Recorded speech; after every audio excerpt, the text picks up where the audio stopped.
10 नेता जिन्हें बीजेपी का सबसे बड़ा संकट मोचन कहा जाता है।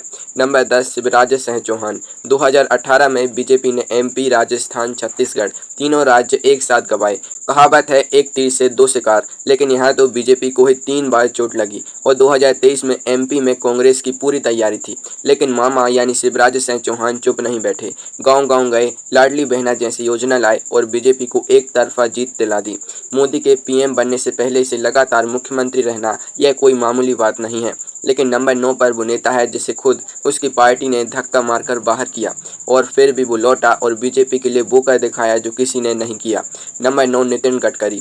गडकरी जी बीजेपी के अध्यक्ष थे और उन पर भ्रष्टाचार के आरोप लग गए। विरोधियों ने सोचा अब तो गडकरी साफ, लेकिन इस आदमी ने चुपचाप पद छोड़ा, झगड़ा नहीं किया, पार्टी नहीं छोड़ी।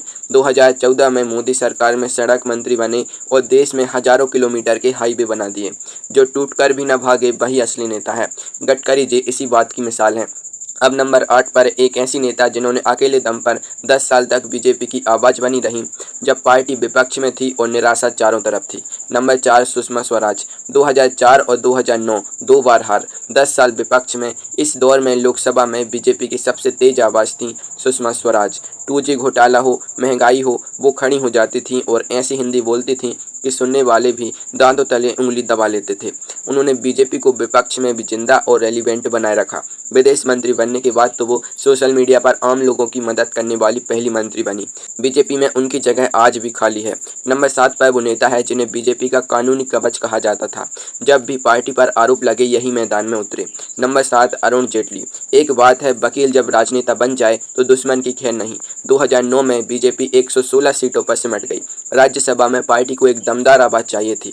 जेटली जी ने वो जिम्मेदारी उठाई। राज्यसभा में विपक्ष के नेता बने। कोई नारेबाजी नहीं, कोई गोली नहीं, बस तर्क और तथ्य। इतने मजबूत की सरकार हिल जाए। 2014 में वित्त मंत्री बने और जीएसटी जैसा ऐतिहासिक सुधार किया। बीजेपी का पढ़ा लिखा बुद्धिमान चेहरा यह जेटली जी नहीं बनाया। नंबर 6 पर वो शख्स है जिसने बीजेपी को सिर्फ एक पार्टी नहीं, एक आंदोलन बनाया। नंबर 6 मुरली मनोहर जोशी। 1984 में सिर्फ 2 सीटें। पार्टी को ऐसे लोगों की जरूरत थी जो भागे नहीं। जोशी जी उनमें से एक थे। बीजेपी के संस्थापकों में शामिल। 1991-92 में उन्होंने एकता यात्रा निकाली, कन्याकुमारी से श्रीनगर तक। जम्मू कश्मीर में तिरंगा फहराने गए जब वहां जाना भी जानलेवा था। जोशी जी ने बीजेपी को वैचारिक नींव दी जिस पर आज का पूरा ढांचा खड़ा है। रुकिए एक पल, अब तक के 6 नेता देख ले, अब वो 4 नेता बचे हैं। इन्होंने वो किया जो इतिहास की किताबों में दर्ज है। नंबर 5 पर वो नेता है जिन्होंने उस दौर में पार्टी को थामा जब बीजेपी के अपने नेता ही बागी हो रहे थे। नंबर 5 राजनाथ सिंह। 2013 में मोदी को पीएम कैंडिडेट घोषित किया गया और खुद आडवाणी जी ने पार्टी के सभी पदों से इस्तीफा दे दिया। पार्टी के बाहर से नहीं, अंदर से दरार आ गई। राजनाथ सिंह ने दोनों खेमों के बीच पुल का काम किया, पार्टी को टूटने से बचाया। और यही वो नेता थे जिन्होंने अमित शाह को यूपी का जिम्मा दिया, जो 2014 की जीत का असली आधार बना। वाजपेयी जैसे संयमित, शांत लेकिन दृढ़ बीजेपी का असली संतुलन बिंदु। नंबर 4 पर वो नेता है जिसने 80 लोकसभा सीटों वाले राज्य में बीजेपी को तब बचाया जब हर तरफ एंटी इनकम्बेंसी की आंधी थी। नंबर 4 योगी आदित्यनाथ। 2022 से पहले का माहौल याद करो। किसान आंदोलन, कोरोना की दूसरी लहर, गंगा में लाशों की खबरें। विपक्ष खुश था, पर इस बार यूपी हाथ से जाएगा। यूपी जाए यानी 80 लोकसभा सीटें जाएं। 80 सीटें यानी 2024 में केंद्र की सत्ता खतरे में। लेकिन योगी जी ने बुलडोजर बाबा की छवि, लॉ एंड ऑर्डर और हिंदुत्व की राजनीति से पूरा खेल पलट दिया। 2022 में यूपी फिर बीजेपी के पास। योगी जी ने अकेले दम पर 2024 की नींव बचा ली।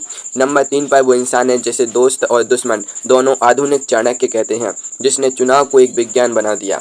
जीत की रणनीति अगर सही हो तो युद्ध से पहले ही तय हो जाता है। 2014 में अमित शाह को यूपी का जिम्मा मिला। उन्होंने बूथ स्तर पर संगठन खड़ा किया, गांव-गांव नेटवर्क बनाया। नतीजा 80 में से 73 सीटें। यह सुनकर खुद विरोधी भी हक्की बक्के रह गए थे। फिर बने पार्टी के राष्ट्रीय अध्यक्ष। उनकी अध्यक्षता में बीजेपी दुनिया की सबसे बड़ी पार्टी बनी। 2019 में 303 सीटें, एक और इतिहास। आधुनिक चाणक्य, ये कोई खाली तारीफ नहीं है। और अब नंबर 2, इन्होंने 2 सीट वाली पार्टी को 120 सीटें दिलाई। एक यात्रा जिसने पूरे देश की राजनीति बदल दी। नंबर 2 लाल कृष्ण आडवाणी। 1984 में बीजेपी के पास 2 सीटें। कहते हैं हारे हुए दीपक की तरह जो जलता रहे उसी को असली सूरज कहते हैं। आडवाणी जी ने बीजेपी को जीवित रखा और फिर 1990 में निकले राम रथ यात्रा पर सोमनाथ से अयोध्या तक, जहां जहां रथ गया लाखों लोग उमड़ पड़े। 1991 के चुनाव में बीजेपी 2 सीट से सीधे 120 सीटों पर। ये कोई जादू नहीं, ये आडवाणी जी की दूरदृष्टि थी। बाबरी के बाद पार्टी पर सांप्रदायिक का ठप्पा लगा, तब भी आडवाणी जी डटे रहे। बीजेपी का आज का साम्राज्य आडवाणी जी की नींव पर खड़ा है। और अब नंबर 1 वो नेता जिनके बिना शायद बीजेपी का नाम इतिहास में दफन हो जाता।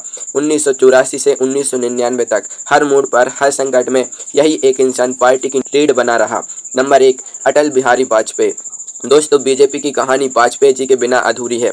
वो बीजेपी के पहले राष्ट्रीय अध्यक्ष थे। 1984 में सिर्फ 2 सीटें मिली, वाजपेयी जी थे।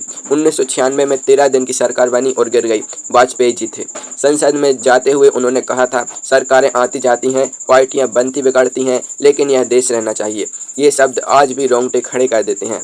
बाबरी के बाद बीजेपी को सांप्रदायिक कहा जाने लगा, कोई गठबंधन नहीं करना चाहता था। ऐसे में वाजपेयी जी के सबको साथ लेकर चलने वाले चेहरे ने बीजेपी को एक्सेप्टेबल बनाया। एनडीए बनाई, 20 से ज़्यादा पार्टियों का गठबंधन। 1999 में दी 5 साल की स्थिर सरकार। पोखरण परमाणु परीक्षण, कारगिल युद्ध में जीत। वाजपेयी जी ने साबित किया कि बीजेपी इंडिया फर्स्ट की पार्टी है। अगर वाजपेयी जी 1984 के बाद पार्टी छोड़ देते तो आज बीजेपी का नाम कहीं होता भी या नहीं कहना मुश्किल है। इसलिए वो हैं बीजेपी के नंबर 1 संकट मोचक।